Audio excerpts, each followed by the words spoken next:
Those trees are worthless deadwood, Mr. Larkin. My arborist says so, and frankly, so does my checkbook. Vanessa Kessler said that to me on a Tuesday, 2:47 p.m., standing on my own porch in a cream cashmere coat, a clipboard tucked under her arm like a weapon. Behind her, 6 chainsaws were already screaming into the century-old spruce grove on my hillside. By the time the snow finished falling that winter, 11 homes on Larkspur Pass would be gone. Not damaged, gone. Buried under 400,000 tons of snow that used to have somewhere else to go. The HOA's paperwork called my grove a common area. The county assessor called it $2.4 million in new chalet lots. I called it the only thing standing between Vanessa Kessler's development and a mountain that doesn't forgive. By the end, she'd pay more than money. She'd pay with her freedom, her license, and every dollar of that $2.4 million, plus triple damages under Colorado law. But that's not even the part that should scare you. Here's what should scare you. I warned them. In writing, under my own signature, with a state seal on it, 11 months before the first tree fell. I have the certified mail receipts to prove it. What most people don't know is that a homeowners association board can be held personally, criminally liable for decisions that kill people, if you can prove they knew. I spent 31 years making sure I could prove things like that. If you're watching this from Colorado, Utah, Montana, anywhere the snow piles up against a mountain, I want you to comment below and tell me, how close is your street to a slope somebody hasn't finished clear-cutting yet? Because after you hear what happened to Larkspur Pass, you're going to look at your own hillside differently. My name is Grady Larkin. I'm 63 years old. For 28 of those years, I worked avalanche control for the Colorado Department of Transportation up on this same ridge, setting charges before dawn so the snow would come down on our terms instead of its own. I know exactly how much snow that missing grove used to hold back. I did the math the night the chainsaws started, standing in my grandfather's barn with a flashlight. And I already knew, with the flat certainty of a man who's seen it before, that people were going to die if nobody stopped this. Nobody stopped it. So I made sure, instead, that everybody who let it happen would pay for it. Every last one of them, down to the penny, down to the prison sentence. This is the story of how a piece of paper my grandfather filed in 1911 and a warning letter I filed in March buried an entire HOA board under the same mountain they thought they owned. The house I live in sits at the top of Larkspur Pass, Colorado, on 80 acres my great-grandfather Ansel Larkin homesteaded in 1911, back when this whole valley was sheep country and the nearest town was a 2-day ride by mule. He built the original cabin with lodgepole pine he felled himself, and when his son, my grandfather, Warren Larkin, took over in the 30s, he added the barn, the root cellar, and 40 more acres of high timber running straight up the slope behind the house. That grove wasn't decoration. Warren Larkin had seen what this mountain could do without it. In 1927, before the trees were mature, a slide had come down and killed 2 ranch hands a half-mile south. Warren spent the rest of his life making sure nothing like that happened again on land he controlled. He planted more spruce, he fenced the grove off from grazing, and in 1911 recorded right there in the county courthouse, yellowed and official, with a wax seal that somehow survived a century of Colorado winters, he filed a conservation easement on that 40 acres. No cutting, no clearing, no development ever on the timber above the homestead line. He didn't write for the view, he wrote in his own careful hand for the safety of all persons residing below. I still have his desk, hand-built 1899, oak with dovetail joints so tight you can't slide a knife blade between them, brought over the pass by wagon before the railroad even reached us. I do my paperwork on that desk. The wood still smells faintly of pipe tobacco if you get close enough, decades after the last time anyone smoked in that room. The barn out back still smells like hay and diesel and old leather tack, and some mornings, when the wind comes down off the ridge, I swear I can smell the same cold pine smell my grandfather must have smelled 100 years ago, standing on this same porch, looking up at the same slope. I never expected to need his easement. I figured it was just history, just a line in a deed book nobody would ever read again. That's the thing about insurance, you don't think about it until the day you desperately need it. When I retired from CDOT in 2019, I came back here to the family place instead of some condo in Denver, because this land is the only thing in my life that's ever made complete sense to me. 40 acres of my family's timber. 40 years of watching snow behave the way physics says it should. I know this mountain the way some men know scripture. Chapter and verse, cause and effect, and exactly what happens when you ignore both. Down the hill from me, where sheep used to graze, there's a development now called Alpine Vista Estates. 11 newer homes, a clubhouse with a hot tub, and a homeowners association that decided 4 years ago that my family's century-old grove was blocking their million-dollar views. Their president is a woman named Vanessa Kessler. 52 years old, silver Range Rover with vanity plates that say Summit 1, a wardrobe that costs more than most of her neighbors' trucks. She showed up to her first HOA meeting in a blazer that still had the tag sewn into the sleeve. I noticed, because I notice things. It's a professional habit. And she ran that meeting like she already owned the mountain. What none of the residents knew, at least not yet, was that Vanessa had a real estate license, a defunct construction company from a failed development 2 counties over, and a very specific plan for the acreage she didn't legally control. She'd already quietly formed a company called Summit Vista Holdings LLC, registered to a P.O. box in Grand Junction, 6 months before she was elected HOA president. Nobody thought to ask why a volunteer homeowner would bother incorporating anything at all. I didn't know about the LLC yet either.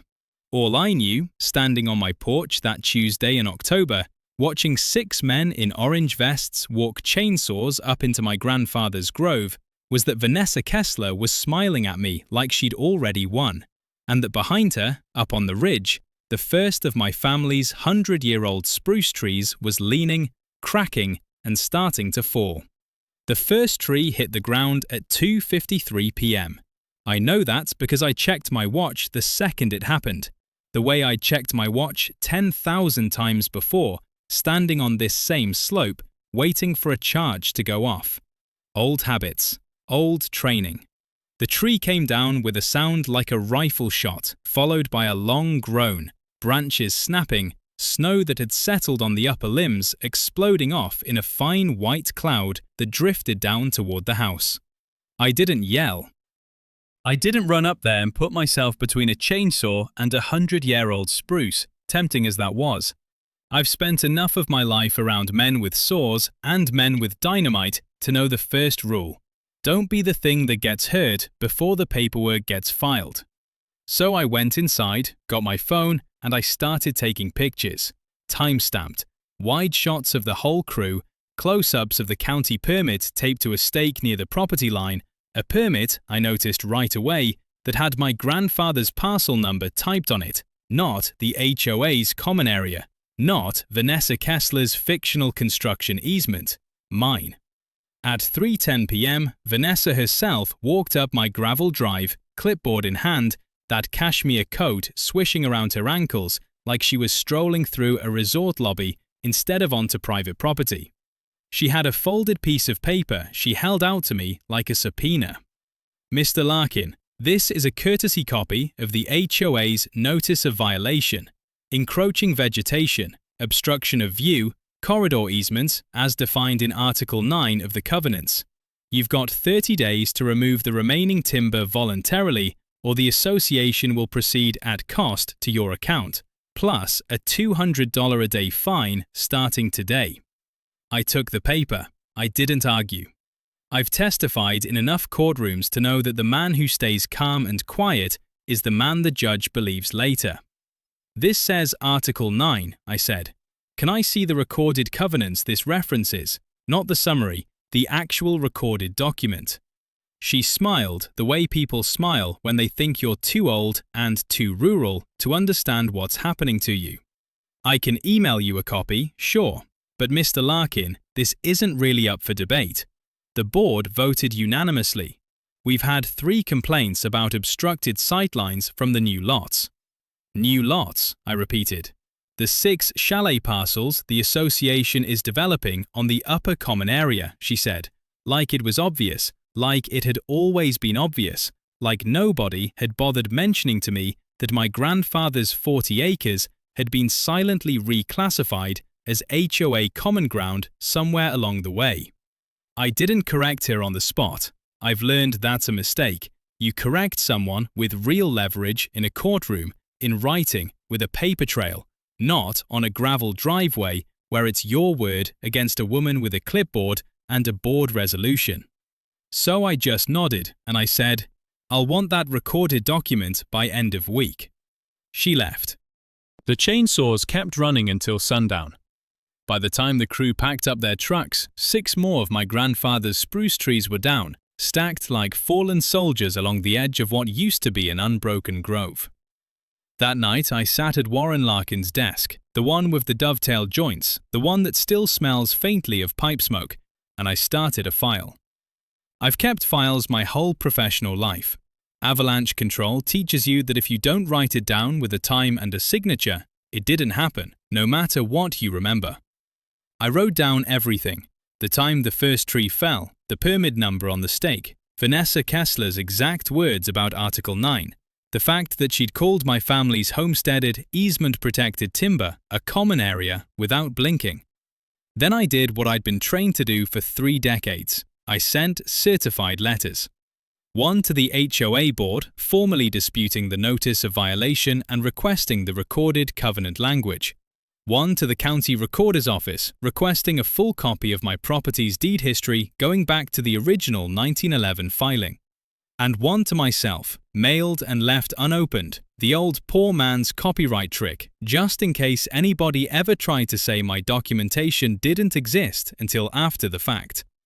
I paid the $200 a day fine out of my own pocket for the first week, not because I owed it, but because I wanted a paper trail of the association trying to collect money for cutting down my own family's protected timber. Every cancelled check is evidence. Every fine notice is a confession, if you know how to read it right. It took 11 days for the county recorder's office to send back the deed history. I remember opening that envelope at the kitchen table, coffee gone cold beside me, and finding exactly what I already suspected but hadn't let myself fully believe yet. A conservation easement, filed in 1911, recorded in Book 4, page 187 of the county deed records, in my great-grandfather Ansel Larkin's own hand, notarized, sealed, and never once amended, revoked, or superseded by anything in 112 years. No cutting, clearing, or development of the timber above the homestead line for the safety of all persons residing below. I sat there a long time with that page in my hands. Outside, I could hear more chainsaws starting up the ridge. That's when Ruth Ferber knocked on my door. Ruth is 78 years old, a widow, an Army veteran. She served as a combat nurse in Vietnam, something she mentions maybe once a year, quietly, like it's not the most important fact about her, and she lives 2 houses down the hill from me, inside the actual HOA boundary, in a little rambler her late husband built with his own hands in 1974. She was on oxygen, dragging her little green tank behind her on its cart, out of breath from the walk up my drive.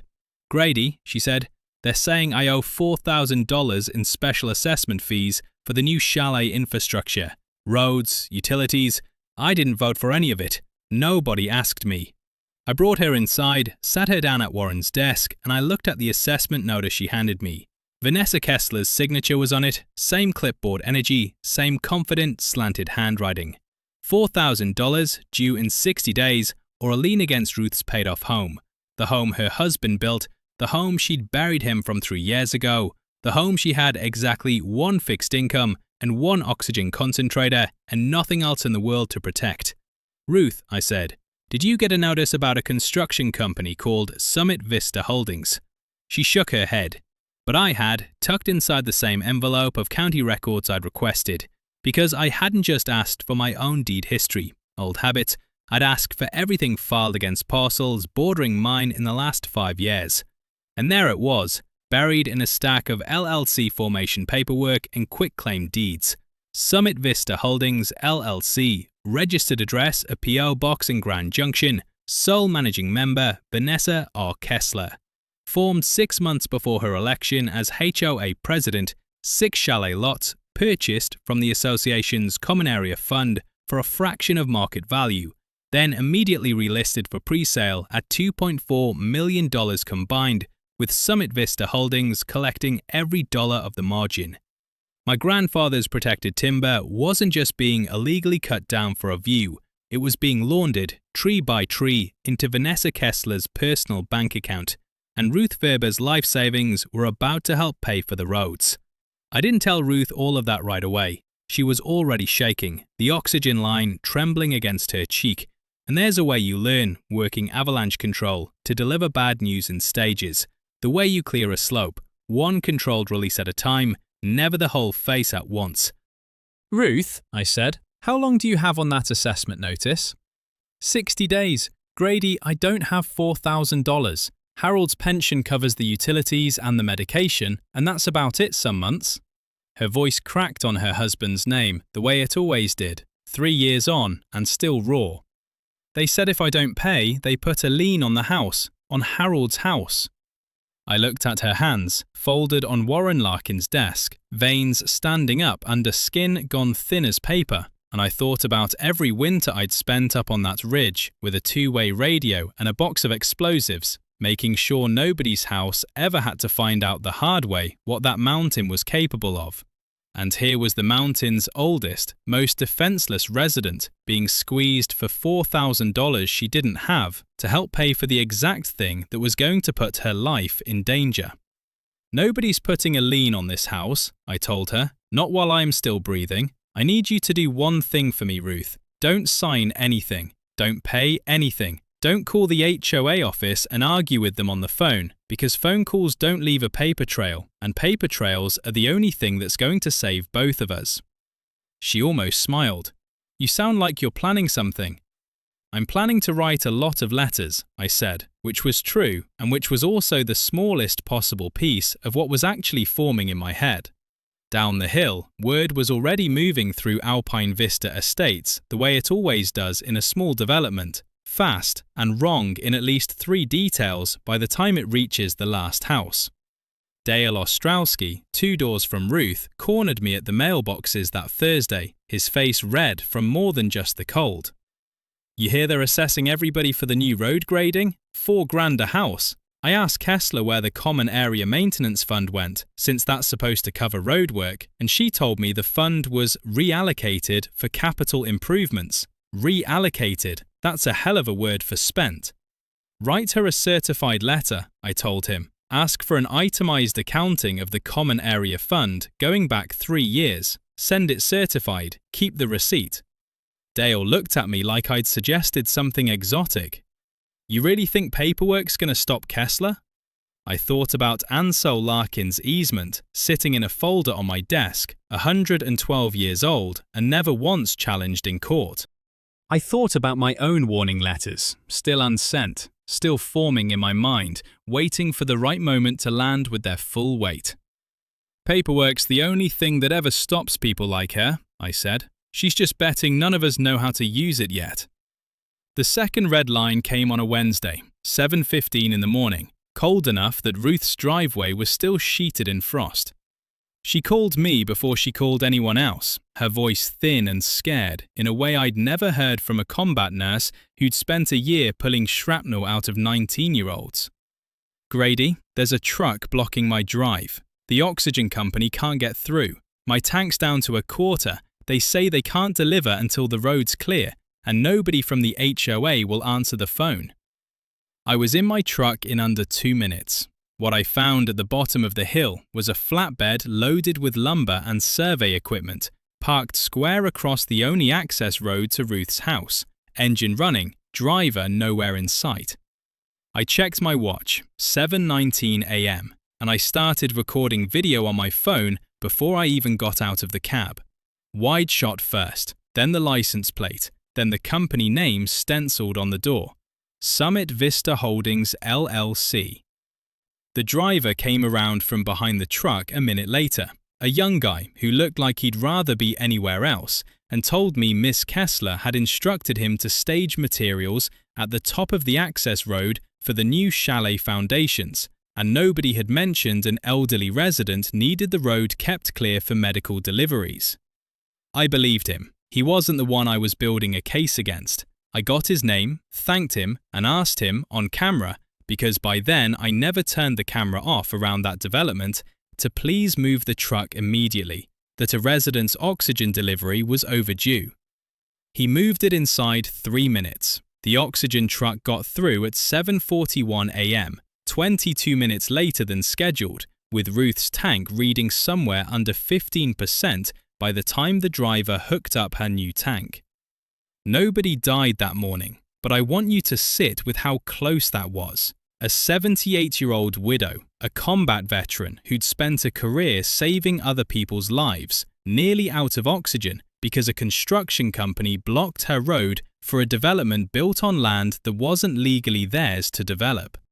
That was the moment I stopped thinking about this as a property dispute and started thinking about it as something closer to what I used to do for a living. In avalanche work, you don't wait for the slope to fail before you act. You read the signs, the wind loading, the temperature gradient, the cracks propagating under the surface, and you act before the release. Because after the release, all you're doing is counting bodies. I called the county sheriff's non-emergency line that same afternoon and reported the blocked access as an obstruction endangering a resident with a documented medical condition, citing the incident time and the truck's plate number. Deputy Hal Munoz took the report in person, walked the access road with me, photographed the tire marks, and told me, off the record, that this wasn't the first complaint his office had fielded about Summit Vista Holdings equipment on that hill. Off the record, he said, keep documenting. On the record, I can't move on an HOA billing dispute, but obstruction of emergency access, that's different. That's something I can build a file on. That's exactly what I wanted to hear, because I'd already decided that if the system was going to bring Vanessa Kessler down, and I intended for it to be the system, not me, standing there with my hands clean and a folder of paperwork instead of a shotgun, it needed more than one file. It needed a wall of them, filed with different agencies, cross-referencing each other, so that by the time any single one of them looked closely, they'd find 4 others already waiting. So over the next 3 weeks, while the chainsaws kept working their way up what remained of my grandfather's grove, I built that wall, one certified letter at a time. I filed a formal complaint with the Colorado Division of Real Estate, citing Vanessa Kessler's undisclosed ownership of Summit Vista Holdings LLC under CRS Section 12-10-217, the statute governing broker conflicts of interest and self-dealing in HOA-adjacent property transactions. I attached the LLC formation documents, the assessment notices, and a timeline showing she'd registered the company 6 months before her election. I filed a second complaint with the county under CRS Section 38-33.3-123, the Colorado Common Interest Ownership Act provision governing HOA fiduciary duty, documenting that the board had reclassified privately owned easement-protected land as common area without a recorded amendment to the covenants, which meant every dollar collected from those 6 chalet lot sales had been obtained under a legally void transaction. I requested, in writing, a formal site inspection from the Colorado Geological Survey's Avalanche Hazard Mapping Division, my old colleagues, men and women I'd trained with, men and women who still remembered exactly what kind of terrain this ridge was. I didn't ask them as a courtesy. I filed it as a formal hazard assessment request, citing the recorded 1911 easement and the documented removal of protective timber, and I made sure the request itself was time-stamped and copied to the county building department. And I sent one more letter, this one addressed directly to the HOA board, all 5 members by name, not just Vanessa Kessler, laying out, in plain language, exactly what my grandfather's easement said, exactly what my professional background was, and exactly what I believed would happen to the slope above their homes if the remaining buffer of timber came down. I quoted the numbers: 400,000 tons of snow load redistributed without a windbreak, hitting a 38-degree slope with a documented history of slide activity. I didn't threaten anyone. I didn't need to. I just put the mountain's own physics in writing, and I made every single board member sign for it. Here's where it gets interesting. If you've been wondering how a 100-year-old piece of paper and some old warning letters were ever going to be enough to stop a woman who'd already made $2.4 million and clearly wasn't planning to give any of it back, they weren't enough on their own. What mattered was that Vanessa Kessler didn't know any of this was happening. She thought she was dealing with one stubborn old man and one frightened old widow, a couple of minor obstacles between her and a clean exit before winter. She kept cutting, she kept collecting, and every single time she or her crew crossed my property line, blocked Ruth's road, or ignored a certified letter, she generated one more piece of evidence in a case that was quietly, legally, methodically building itself into something no clipboard and no Range Rover was going to be able to talk its way out of. The last of the old-growth spruce came down on a Friday in late October, the sound of it rolling down the whole valley like something breaking apart. I stood on my porch and watched the slope where my grandfather's grove used to be, bare now, scraped and stumped, 6 survey flags marking 6 chalet lots where 100 years of snowpack protection used to stand. That night, for the first time since this whole thing started, I sat at Warren Larkin's desk and let myself doubt whether any of my paperwork would matter before the first real storm came in. The doubt didn't last long. It never does in this line of work. You learn to trust the data more than your fear, and the data was screaming at me. The storm came in on the second Tuesday of December, the way big Colorado storms always do. Quiet at first, then all at once, 31 inches in 18 hours. The kind of snowfall I'd spent half my career watching from a control tower with a detonator in my hand.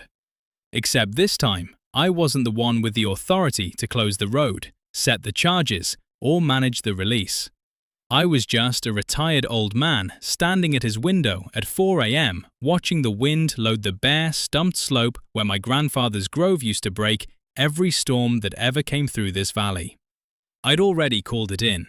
2 days earlier, when the forecast turned serious, I'd sent an emergency notification, certified, time-stamped, copied to the sheriff's office, the county building department, and the Colorado Geological Survey, warning that the clear-cut slope above Alpine Vista Estates presented an imminent avalanche hazard consistent with my earlier hazard assessment request. I asked, formally, for an emergency evacuation order under the county's Hazard Mitigation Authority. The county dragged its feet.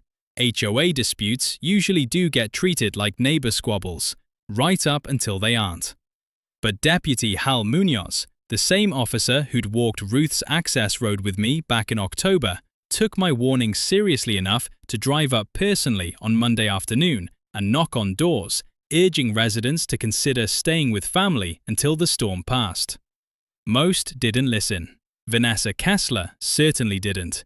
She told at least 3 residents, according to statements collected later, that Grady Larkin is a bitter old man who lost his trees and can't let it go. At 4:47 a.m. on Wednesday, the slope let go. I heard it before I saw it. A sound like the whole mountain clearing its throat, low and enormous, rolling down through the dark. I was already on the phone with the sheriff's dispatch because I'd been standing at that window with my phone in hand for 3 hours, the old instinct never quite leaving a man who spent 3 decades reading exactly this kind of silence before exactly this kind of sound. By the time the slide reached the bottom of the slope, it had gathered 400,000 tons of snow across a face that used to be broken by 100 years of spruce, and it buried the lower half of Larkspur Pass in snow 18 feet deep in places. 11 homes were damaged, 4 were destroyed outright. Not one person died, and I want to be honest with you, that wasn't luck. That was Deputy Munoz going door to door the day before on the strength of a retired hydrologist's certified warning letter. And it was residents like Dale Ostrowski who'd taken my advice back in October and actually started paying attention who got his family out before dawn.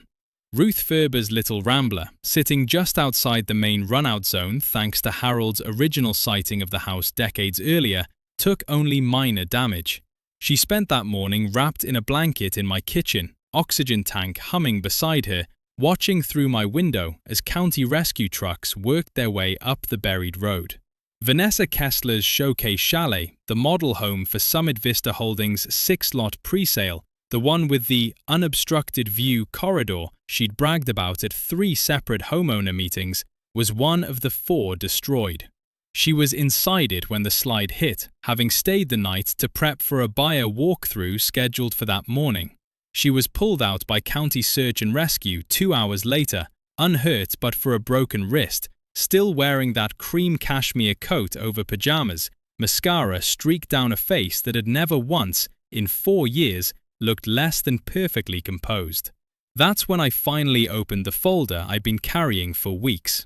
I brought it to the county's emergency command post, set up in the volunteer fire station at the bottom of the pass, where sheriff's investigators, a Colorado Geological Survey hazard specialist, and, because I'd made sure to call them the moment the slide hit, a reporter from the Grand Junction Sentinel were all standing in the same cold room. In front of all of them, I laid out Ansel Larkin's 1911 conservation easement, sealed and notarized, explicitly prohibiting the clearing of that timber for the safety of all persons residing below. Next to it, I laid out my own hazard assessment warnings, sent to the HOA board 11 months before the first tree fell, each one signed for, each one ignored. Then I laid out the Summit Vista Holdings LLC paperwork, showing Vanessa Kessler as sole managing member, formed 6 months before her election, and the $2.4 million in pre-sale contracts for 6 chalet lots carved illegally out of protected, privately owned land. She knew, I said, to the room, not to her. The board knew. I told them, in writing, with a return receipt, exactly what this slope does without that timber. They cut it down anyway because 6 lots at $400,000 apiece was worth more to Summit Vista Holdings than 11 families' safety. Vanessa, sitting in a folding chair with a paramedic wrapping her wrist, tried one more time. This is a natural disaster. You can't blame a snowstorm on a woman with a broken wrist. The Geological Survey specialist, a woman named Priya Anand, who I'd trained personally 20 years earlier, looked up from the easement documents. Ms. Kessler, this slide released almost exactly where Mr. Larkin's hazard assessment predicted it would, at almost exactly the load threshold he calculated 11 months ago. That's not a natural disaster, that's an engineered one. She was arrested that afternoon, still in the fire station parking lot, in front of the reporter, in front of a dozen displaced neighbors watching from the backs of ambulances and rescue trucks, in front of Ruth Ferber, wrapped in her blanket, watching the woman who tried to lean her husband's house get walked to a patrol car in handcuffs over a broken wrist and a shattered life. The charges, filed over the following weeks by the district attorney's office, included criminal mischief under CRS section 18-4-501 for the unauthorized destruction of the protected timber, securities and real estate fraud under CRS section 12-10-217 for the undisclosed Summit Vista Holdings conflict of interest, and reckless endangerment under CRS section 18-3-208, given that documented, certified warnings of the exact hazard had been delivered to her personally and ignored. The trial took 4 months. Ansel Larkin's easement, 112 years old, was entered into evidence exactly as recorded, and the judge noted for the record that it had never once been amended or challenged in over a century, making the entire chalet development legally void from its first sale. Vanessa Kessler was convicted on all 3 counts. She was sentenced to 11 years in state prison and ordered to pay $2.4 million in restitution, the full amount collected through Summit Vista Holdings, plus an additional $1.6 million in damages to the $11.6 million in damages to the 11 affected homeowners. Triple damages under Colorado's willful property destruction statute, given the documented prior warnings. Her real estate license was permanently revoked. 2 other board members who'd signed off on the timber removal despite receiving my written warnings were charged with lesser counts of breach of fiduciary duty. One pleaded to a fine and community service, the other was acquitted after arguing she'd never personally read the warning letter before signing for it, a defense the judge noted, pointedly, was not actually a defense. The county, in the aftermath, moved to formally reinstate the 1911 easement as binding on all future development on that ridge, and used the case as the basis for a new hazard ordinance requiring geological survey sign-off before any timber removal above residential zones. Ruth Ferber, whose $4,000 assessment notice turned out to be entirely fraudulent, had every dollar of it refunded, plus interest. And at the first homeowners meeting held after Vanessa's arrest, the remaining residents of Alpine Vista Estates elected her, unanimously, as their new HOA president. Spring came late that year, the way it always does at this altitude, but it came. I spent it planting spruce seedlings along the old homestead line, working the same slope my grandfather cleared for planting 100 years before, following the same easement boundary he'd walked and measured and sworn to protect in 1911. Ruth came up most weekends, oxygen tank rolling along beside her on the cart, and we'd sit on my porch, Warren Larkin's porch, built from the same lodgepole pine as everything else on this land, and watch the new seedlings take root in ground that had finally, after everything, been given back its purpose.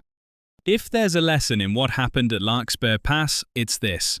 Paperwork feels like nothing until the day it's the only thing standing between you and disaster. And it pays to file it anyway, every time, whether anyone's watching or not.